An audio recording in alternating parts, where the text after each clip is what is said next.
Ayok makapagbigay ng justisya sa inyo. Gusto ng Manila. Ha? O kayo nang bahala kung anong pasya ninyo. Gusto nyo bang iburol? Gusto nyo bang pero nga may granita. I'm happy that some netizen, isang mamamayan ng Luzon, pinakita sa akin yung video kagabi. Kaya kanina, pinasugod ko kagad. This yung isa pala doon na namin.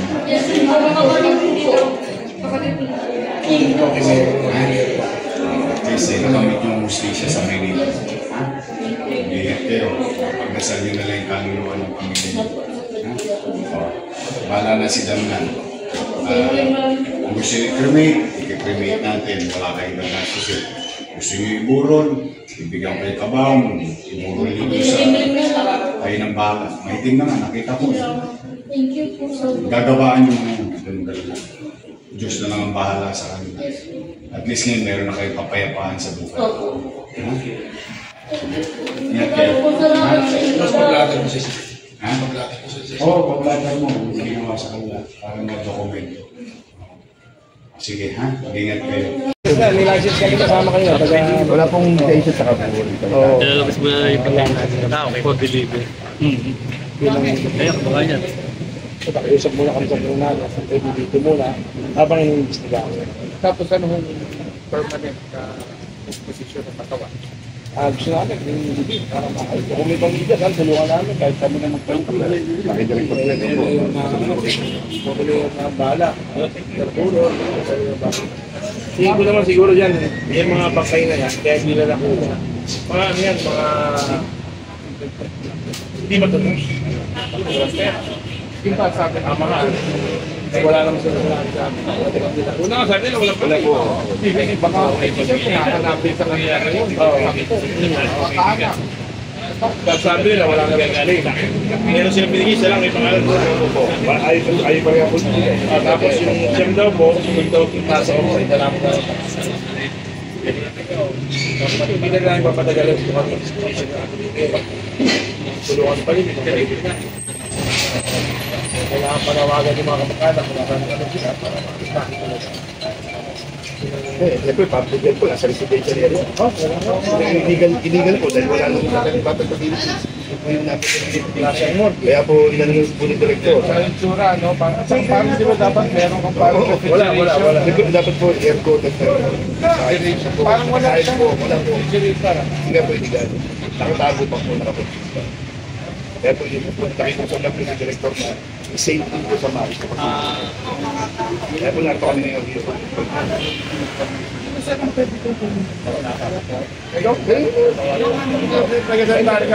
Nabigyan niyo naman ng background sa'yo. Sama nila sir na ating operasyon today. Bakit po tayo i-cooperate today? May complaint po kasi na dumating na magpupunta ng Direktor. May illegal embalming activity po sa residential kaya sa Santa Cruz. Kaya kasama po namin Yung bayan pa kasi may video po na ibang kay Congress sa so, pinunta po namin. wala rin siya, planarya siya. Pero walang ano, planarya siya pero walang permit. Wala pong permit po. Walang permit, wala sanitary permit, wala rin office permit. Meron po sa office, kaya po iba po yung address ng misrepresentation po siya. Pero office only, hindi po siya pwede. Wala siyang At least pwede. Basta sa kalusugan, paliwanag sa Kaya una-una po, pagtaas sa kalusugan dahil una-una na-imbalsa mo doon sa lugar po na yun. Kaya una-una, tinanggi po na po nila na wala ron. Nung pinraise po yung namin yung video, nakita po ng police na may mga nakastack po na mga drum. Parang po yung signal door. Kaya nung pinanggal po yung drum, nakita na po yung tumambal na po yung signal po na stackan po ng patay, nakabadget. ano ba ang maayos na punerarya? Ano dapat ang nandun pasilidad?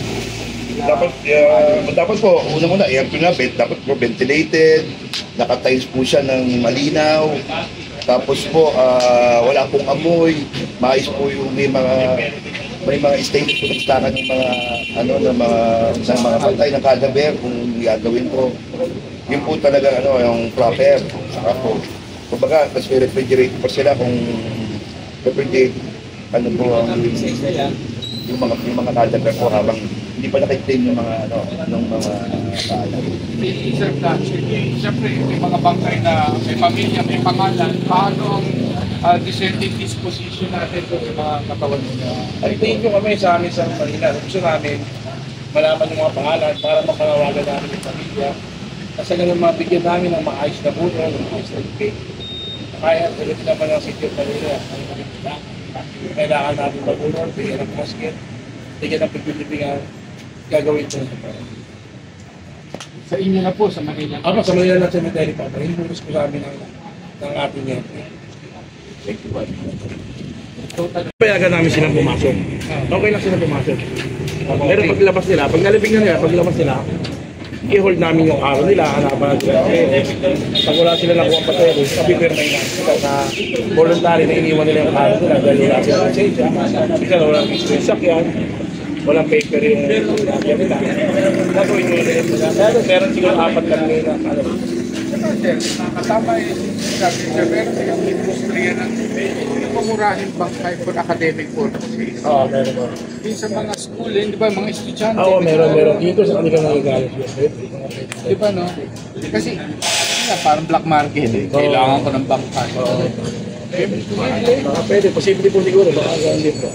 Kasi sino naman yung pamilya, papayag na yung bangkay ng kamag-anak nila, mahal na sa buhay, pag-aralan. Maaaring ganun na siguro. Yung mga ganito, parang repository na Yan ang black nakausap market. mo na yung pamilya. Kunin mo to ng bangkay. Para, nameless na lang yan. Sa pakasan. Kunin mo na lang to. Pwedeng gano'n? Tingin ko, siguro hindi ano ng pamilya. At tingin ko rin, hindi ano ng asawa, hindi alam ko ng ano. Baka yung mga ordinary na hindi kinuha sa kanila. Sigurado walang permit yun, Director, di ba? Walang mga permit. Kasi may tip po kami sa ano, si Director, pinagko-complain ko talaga namin sa corruption efficient. Kaya po, na-hold po doon, apply naman po sa amin. Kaya nag-aano po na, kunya-kompleto po yung mga dokumento. Kawawa kasi mahirap talaga. Mahirap yung mga, siyempre, mga namatayan na. Pero yung mga nangyayari sa pamilya nila, hindi makakuha. Kaya hindi ko na-invent ako na. Pero siguro tingin ko gano'n yan. Yung mga hindi nakukuha mga bangka. Pero hindi nila kaya. Talaga lang.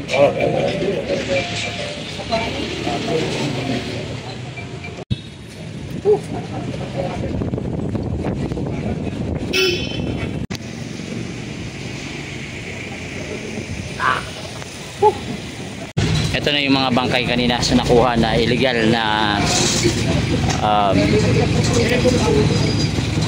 kaibigan, ito na po yung mga bangkay. Ibababa na po, tililipat po dito sa may SRB Sanctuary. Ito po yung nakuha doon sa illegal na purinarya kanina doon sa may Santa Cruz. So ayan, ibababa na po, ililipat na po ito para sa mas tamang proseso. Kasi doon mga kaibigan, ang dami pong kulang. Walang facilities na maayos, halos lahat kanina pag nakita nyo, grabe.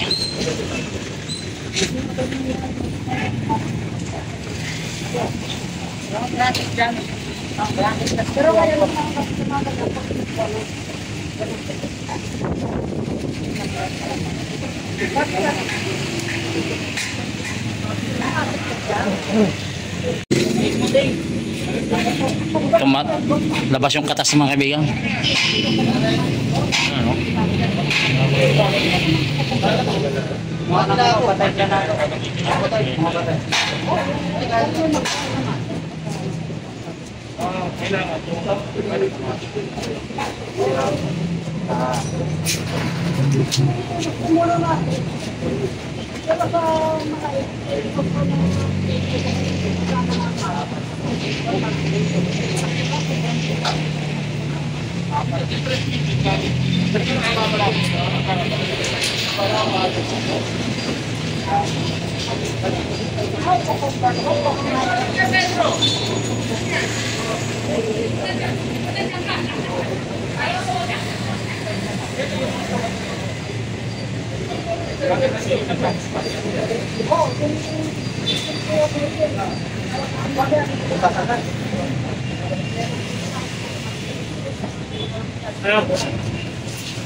Alam na nila Team Magpetro. Alam na nila Oo, kasi nasa labas sila. Okay, sir. Formalin yung... Taas!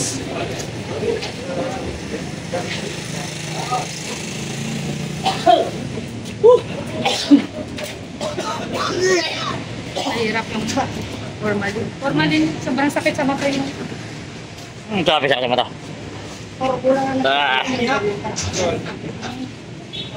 Sakit sa mata. Umoy, tapang pa.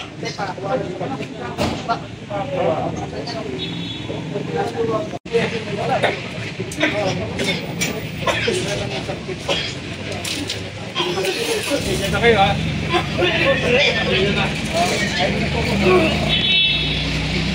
Kapang. Sabi.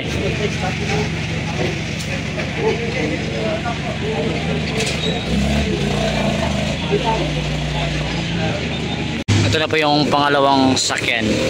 Actually po, 10 lahat to. 10. Ito na yung pangalawang sakyan. Siya may karga po na patay din. So kanina kasi ang unang dating nung kanina 8 lang hanggang umabot po ng 10. So sinasabi kanina ni boss na iba dito yung mga unclaimed, walang mga pangalan. So kasi nga illegal na illegal ho yung koronarya doon sa kabila, kaya nilipat po dito temporary. Tapos gobyerno mo papapalibing nito.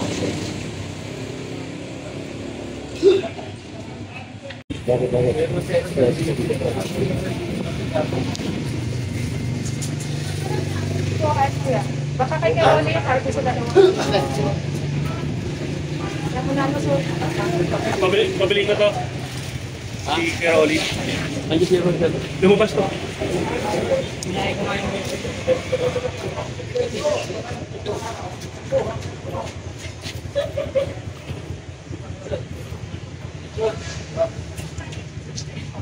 yung magkano sa ano? Tawag sila. Madam sa kasi siya. Bubay, no? Oo nga. Ang iba durog. Durog nga boss. Durog nga kanina. Iba nahulog yung paa eh. Oo. Shaking mo yan. Sa akin yun, hindi nangyayari sa patay ko yun. Puro... Kanina nga nahuhulog yung mga laman. Oh! Doon sa ano? Bili kang downy para mabango. Meron dito downy. Ito yung meron na dito. Meron. Busan mo muna, sir. Isa, busan.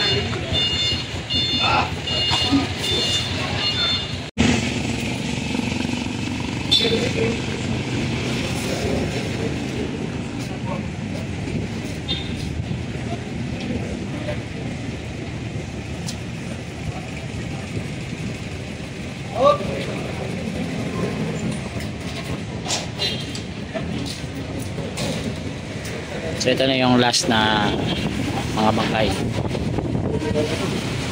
O, bali 10 lahat to. Nangyari yan. Ako nilagyan. Libing na. Hindi sunugin. Libing na. Diretso na libing, hindi sunugin. Gobyerno magagastos dyan.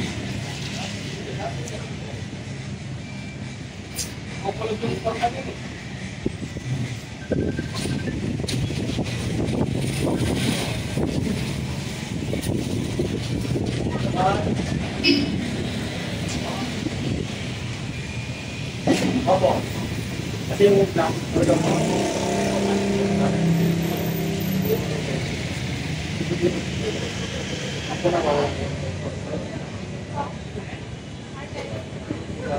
kasi naman ito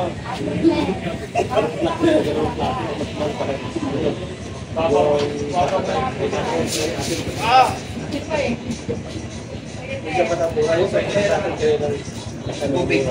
ang may limali ko sa para sa mga bata.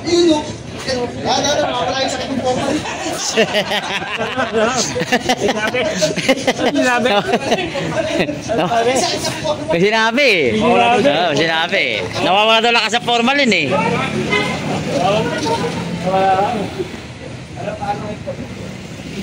Ganun lang pala yun.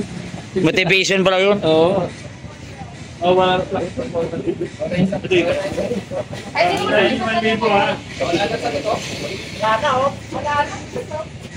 Wali ka lang, wali.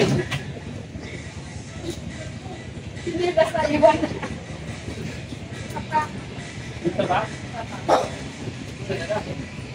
Pag nawala yung pagod nila. Ayan mga kaibigan, for cremation na po yung bangkay nila ni ate. At sabahan din si Director, papakita ko sa inyo kung paano po yung sistema ng pagkikremate doon sa kakailang Yumao. So dito tayo ngayon sa Manila North. Ayan. Director, ano bang gagawin ngayon Didiretso namin sa cremation na tayo. Cremation na tayo, okay.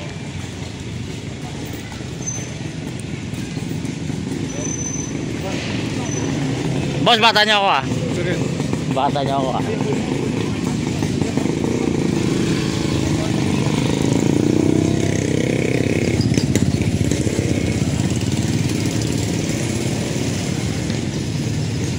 Grabe no, ginawa natin for the whole day. Oo, di pa ako nagla-lunch. Oh, di ka pa nagla-lunch. Pero okay lang yan. At least matapos natin to. At least sila mapanatag na po yung kanilang kalooban na nakita na po nilang kanilang Yumao. So, dito tayo. Nagki-cremation tayo.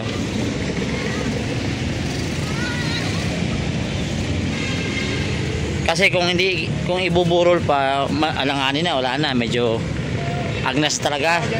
Agnas na. Cremate na talaga. So ito po yun. Pakita mo na sa tao, pakita mo na, balik mo na. Balik mo na. Akin na ako sila siya. O, dito daw. So, alay na po yung death certificate. Patingin na ako. Ito, death certificate. May transfer permit na nga eh. Meron nakalagay na sa ano niya? Oo, ito. Ito po yung death. Ito na pala. Transfer permit na nga eh. Oh, meron pa. Hindi na natuloy cremate. Ma'am ng ano, kailangan ng ano, private namin. May transfer permit. Ay, nilagay na tayo ba yun? Identify ko niya po niya no para yan yung papakita niyo kasi ayaw nila ibigay. Pakita niyo na transfer permit sa kanila. May po pangalan niya, di ba? Pwede naman magkano bayan. Tignan po yung pangalan. Ano ba ito? Ayun, sa kuya. So i-cremate na po tong family, mama nila.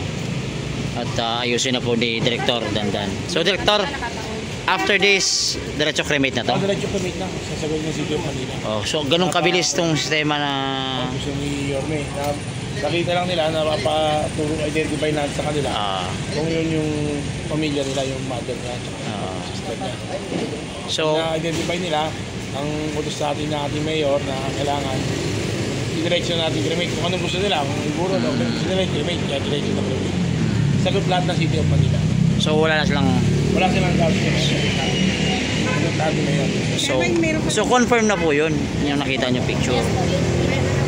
So, ano po masasabi ninyo dahil sa tagal po ng panahon na hindi niya nasikaso to, ngayon wala na kayong gagasusin? Sobrang salamat kami na tsaka kay Mayor po na lalo po yung problema namin na lubos po. Siya po yung So medyo nabunutan na kayo ng tinig. sobra po. So ilang buwan to bago na nalaman to ulit? Po mahigit, 3 buwan na po. So malaki yung sinisingin sa inyo ng unang purinarya. Okay. Nagigipit po kami na wala naman po kami mga ganong kalaking pera. Pero lahat na sinabi sa inyo doon, sabi na naka-freezer, na sinabi niyo kanina. Po naka-freezer, tinuturukan mo po si mama ng mga gamot. So wala lahat yun. Kwento lang lahat yan. Nakita niyo yung tsura ngayon. Basta yung tsura ngayon. Yung tsura. Grabe. Oh. So nakita ko nga kanina sa picture. Hindi mo Kasi yung mama nila namatay daw to sa bahay, no? Bago nakuha yung bangkay sa bahay, matagal-tagal din. Ilang 3 to 4 days. Hulin, matagal din pala bago na napansin. Nangangamoy na po yung So ayan mga kaibigan, so Saan mo? Doon na lang.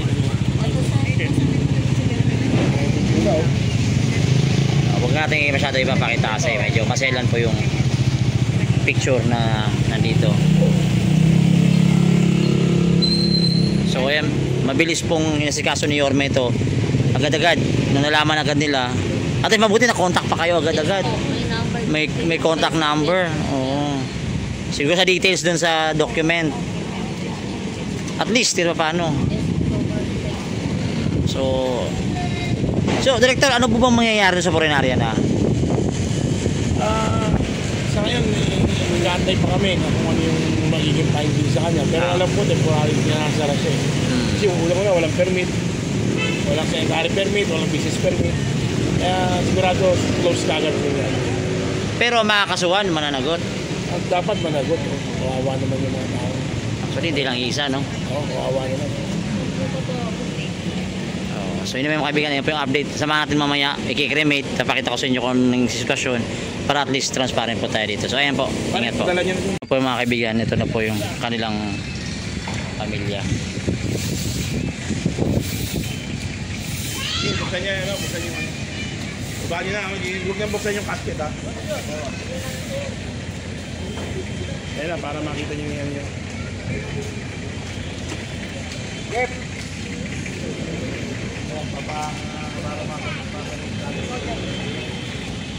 So po, ito yung cremation, ito yung area ng cremation. Gusto nyo pa makita, dito na kayo siguro. So ayan, may kaibigan for cremation. Ayan, so i-cremate na po itong kanilang yumao.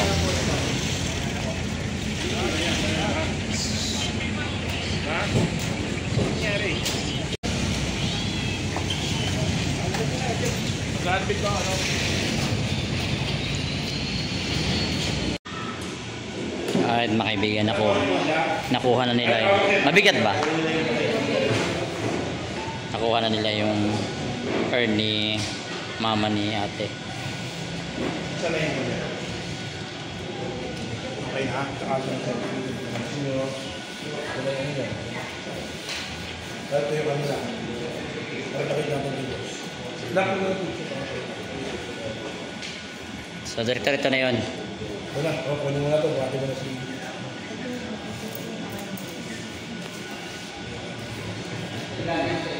Harap mo yung pangalan. Sige, okay, kaya? So ano pong gusto nyo sabihin, ate? Marami pong salamat po sa lahat ng tumulong, lalo na po kay Lord po. Kay Mayor din po, maraming salamat po. Tsaka kay Director po. Thank you po so much. So ito na yung certificate. Certificate. Tsaka ito yung urn ni mama mo. So mauuwi mo na si mama mo. So sa tagal, ilang buwan yung paghihintay? 3 buwan mahigit. So makakauwi na rin sa Pasay. Yes po, Sa Pasay pa. Huwag mo buksan, baka lumipad si mama, paiwan sa hangin. Maraming salamat po. Ingat kayo, ingat kayo. Condolence po, condolence.